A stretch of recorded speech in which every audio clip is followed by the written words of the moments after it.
From Pep Radio Studios, this is Today in History for March 25th.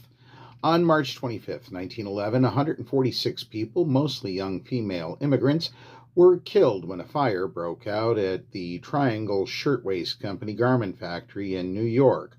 The tragedy led to legal reforms for workers' rights and workplace safety.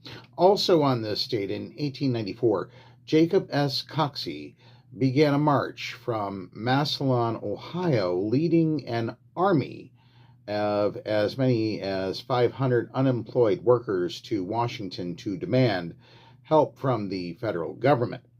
In 1931, in the so-called Scottsboro Boys case, 9 young black men were taken off a train in Alabama and accused of raping 2 white women. After years of convictions, death sentences, and imprisonment, they were eventually vindicated. In 1947, a coal dust explosion inside the Centralia Coal Company mine, number 5 in Washington County, Illinois, killed 111 miners. 31 survived. In 1965, the Reverend Martin Luther King Jr. led 25,000 people to the Alabama state capitol in Montgomery, completing a 5-day march from Selma to protest the denial of voting rights to black Americans. In 1975, King Faisal of Saudi Arabia was assassinated by his nephew, Prince Faisal bin Musaid.